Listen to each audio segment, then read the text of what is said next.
Los saludo, alumnos, y vamos a continuar con el tema de aguas duras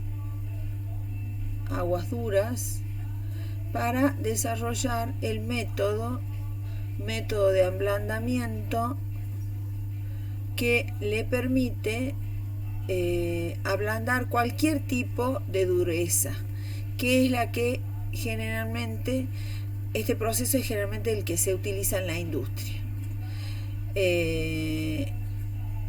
Las resinas de intercambio iónico.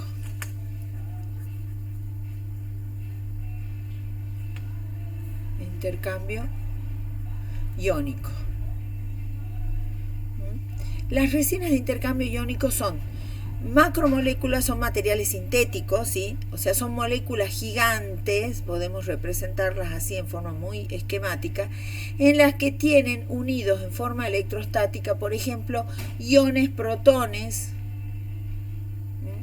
o sea, iones, que en este caso, por ejemplo, son iones positivos. Después la cadena sigue y sigue. O bien pueden tener, por ejemplo, iones sodio, en este caso, unidos electrostáticamente, iones sodio.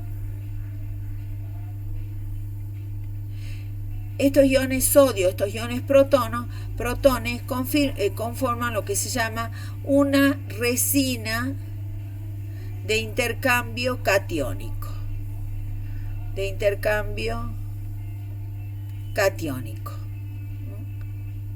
Entonces acuérdense que la resina es una macromolécula, no es una molécula discreta.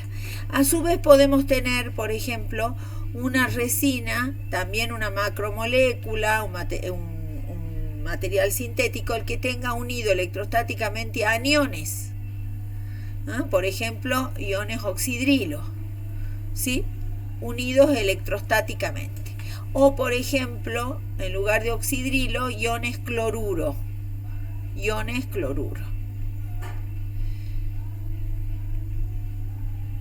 Y van a conformar un tipo de resina que se llama resina de intercambio aniónico.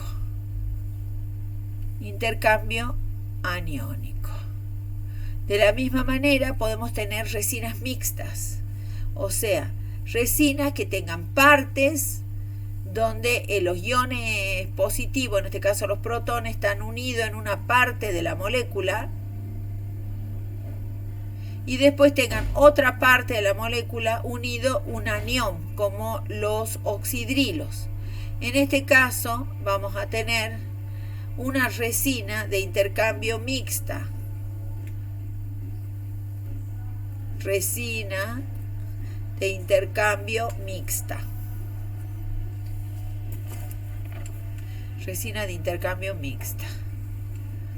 Que pueden entonces, esta estructura de la resina me va a indicar. La resina de intercambio catiónico va a intercambiar cationes, por ejemplo, los que trae el agua dura, calcio y magnesio, por iones protones si utilizamos una protónica, o iones sodio si utilizamos una sódica. A su vez, cuando quieras retener los aniones que provocan dureza, los sulfatos, los cloruros, van a ser intercambiados o por iones oxidrilos si la resina tiene unido electrostáticamente iones oxidrilos, o por iones cloruros. O bien, si utilizo una resina mixta, van a ser retenidos los dos en distintas zonas de esta macromolécula. Acuérdense que es una macromolécula y diferencian de lo que es una molécula discreta. Ahí vamos trabajando en ese tema. Aquí vamos a borrar el pizarrón y entonces vamos a empezar a describir con ecuaciones y esquema los procesos de intercambio. Iónico. Vamos a comenzar a describir con esquemas. Por ejemplo, si yo tengo una resina protónica y esta resina que sigue, por supuesto, es tratada con una corriente de agua que tiene iones calcio, por ejemplo, o iones magnesio, cualquiera de los dos, Fundamentalmente yo les aclaré siempre, mejor yo les puntualicé, que esto es el agua dura. Siempre el ion calcio está en mayor proporción que el ion magnesio, salvo en algunas aguas que tienen un alto contenido de magnesio. Entonces, cuando tiene contacto la resina con agua dura, generalmente ustedes van a ver que son grandes columnas de vidrio que tienen empacada la resina, que son como unas esferitas. Unas esferitas tienen una columna que tiene un robinete, y entonces el agua dura ingresa por el extremo, ¿sí? Y va teniendo contacto con las esferitas estas que están empacadas en la columna.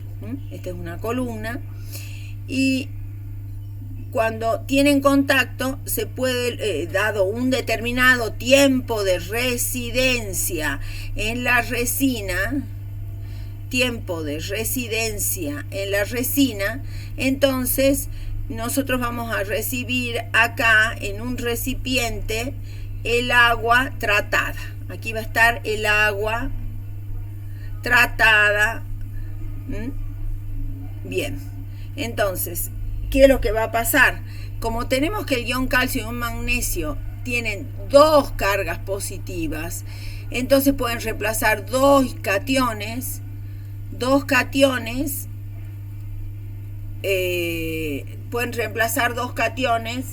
y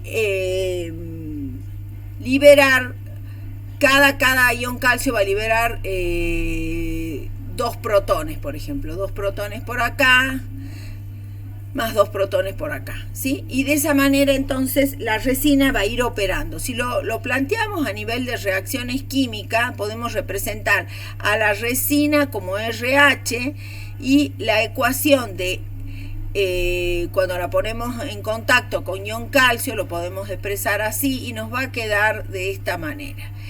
Esto va a representar que el calcio se unió en dos posiciones en la cadena y se liberaron, por ejemplo, por cada ion calcio, dos iones protones. Bien. Por cada ion calcio.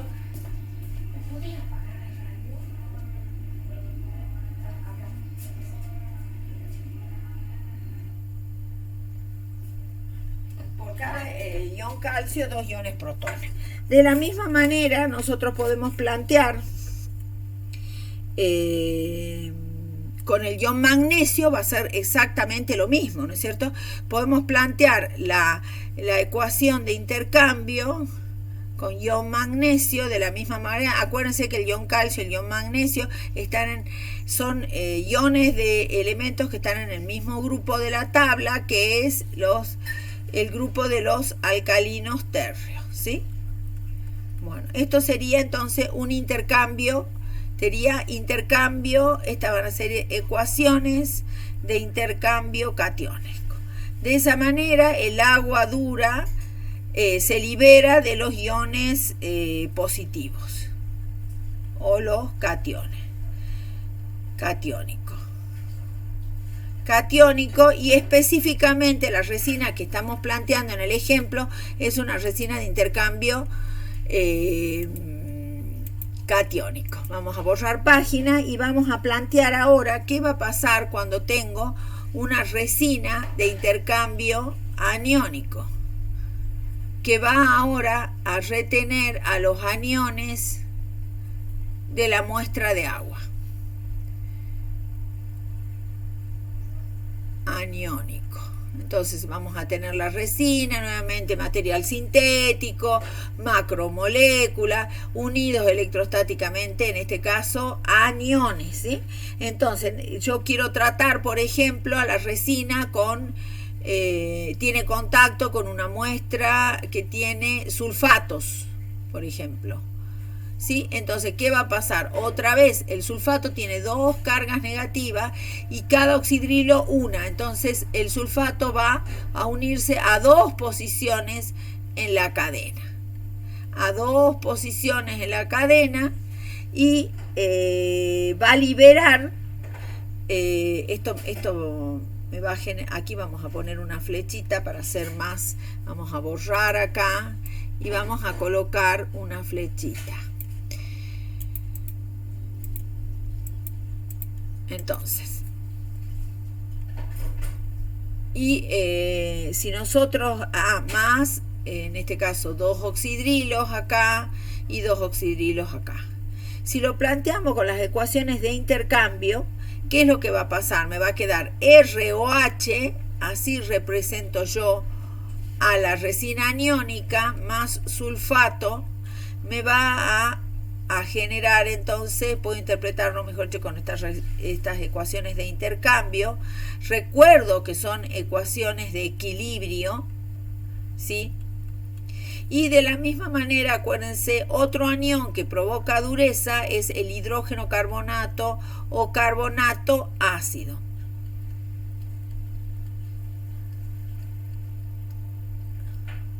Entonces, cuando tiene contacto, ahora fíjense, con este anión que tiene una sola carga negativa, el intercambio es 1 a 1. ¿No? Un oxidrilo por un hidrógeno carbonato o carbonato ácido, ¿sí? A este anión también lo llamaban antes bicarbonato, pero eso ya es una nomenclatura vieja, recuerden ustedes, ¿no? Entonces, en este caso, la ecuación que yo planteo, aquí me olvidé de poner 2 para igualar, cuando entonces planteo el intercambio con hidrógeno carbonato, me va a dar esta ecuación. 1 a 1 es el intercambio. Entonces, estas serían las reacciones de intercambio iónico, ¿sí? Pero ustedes saben, como ya yo lo anticipé, que vamos a borrar el pizarrón, que las resinas tienen una determinada capacidad de intercambio, y por eso en una planta industrial van a ir actuando, ablandando el agua, hasta que llega a lo que se llama el punto de saturación de la resina. Entonces, cuando cuando llegamos a eso, es necesario realizar un mantenimiento. Y esto es lo que se llama la regeneración de la resina. Regeneración de la resina. Si yo tengo una resina de intercambio catiónico,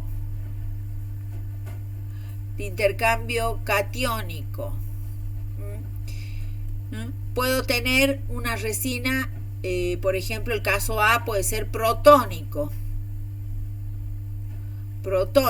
¿sí? Protónica, mejor dicho, perdón, vamos a escribir bien.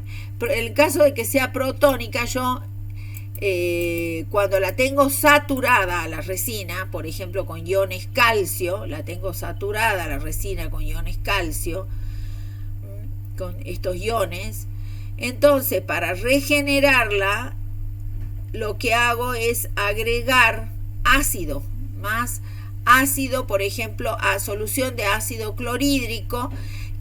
¿Por qué utilizo el ácido clorhídrico? Ustedes saben que es un ácido fuerte y como todo ácido, por la ecuación, en este caso va a cumplir con la teoría de Arrhenius. El ácido clorhídrico es una solución, es un ácido fuerte, va a estar totalmente disociado y me va a brindar protones. Entonces, cuando eso pase, el calcio que está unido a la resina de forma electrostática va a ser reemplazado por protones y de esta manera la voy a regenerar, ¿sí? A la resina, y se van a liberar nuevamente los iones calcio a un medio, que no va a ser obviamente un medio acuoso que vamos a utilizar nosotros para evidentemente para ningún proceso de la planta industrial. Asimismo, podemos entonces utilizar tener el caso de la regeneración regeneración de resinas de intercambio,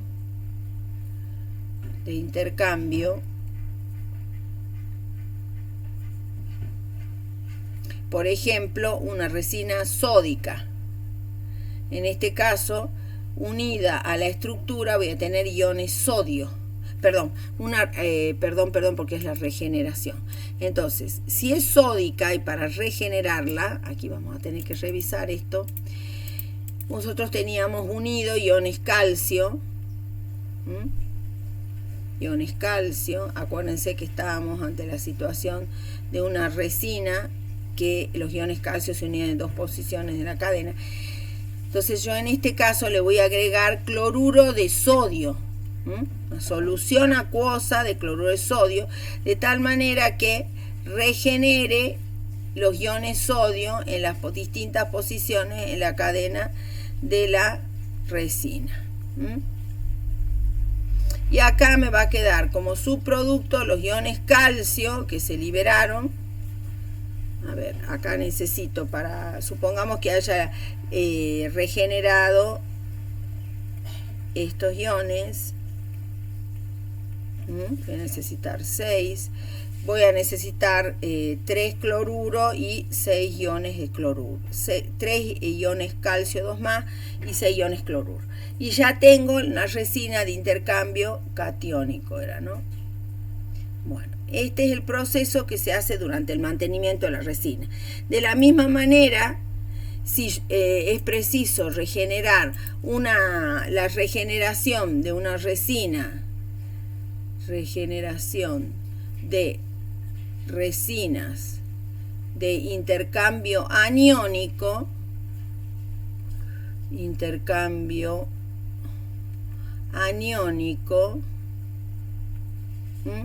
entonces, por ejemplo, teníamos una resina que tenía unida iones sulfato, por ejemplo, iones sulfato. Entonces, en este caso, para regenerarla, voy a utilizar, esto sigue, por supuesto, las que son cadenas gigantes, macro, voy a utilizar hidróxido de sodio. Como ustedes saben, el hidróxido de sodio es una base fuerte de acuerdo a las teorías de Arrhenius. Está totalmente disociado y me va a ofrecer iones oxidrilo. Esto va a permitir que los iones oxidrilos vuelvan a ubicarse en las posiciones en la cadena, ¿sí? Y se liberen. Acá voy a necesitar más. Bueno, aquí podemos poner uno y acá ponemos otro, porque se tiene que liberar se tienen que regenerar el doble iones oxidrilo y liberarse 3 sulfatos, porque el sulfato tiene 2 cargas negativas y el oxidrilo solo una. Entonces acá vamos a necesitar 6, o sea, haciendo la igualación de la ecuación, y se van a liberar 6 iones sodio a la solución. Obviamente, el efluente de este proceso, como yo les decía, no lo van a utilizar para ninguna otra operación de planta, porque evidentemente es un efluente que va a quedar saturado de iones, de sales, y no nos sirve, digamos, ¿no? No nos va a servir, por ejemplo, para una operación de una planta de energía, para una operación de una planta gaseosa, para una operación de una industria textil. En este caso, fíjense, cuando tengo unido a la resina iones hidrógeno carbonato, le agrego hidróxido, se va a liberar 1 a 1 un ion oxidrilo por un ion hidrógeno carbonato. Se van a liberar los iones hidrógeno carbonato más 3 iones sodios. Todos van a... Ay, estoy acá, un errorcito que me olvidé. Esto es una sola carga positiva. Recordemos, acá vamos a tener... Bien. Estos van a quedar en ese efluente, en esa solución, que no la puedo utilizar para los procesos de planta, ¿no? Ya veré cómo lo voy a ir resolviendo a ese tema.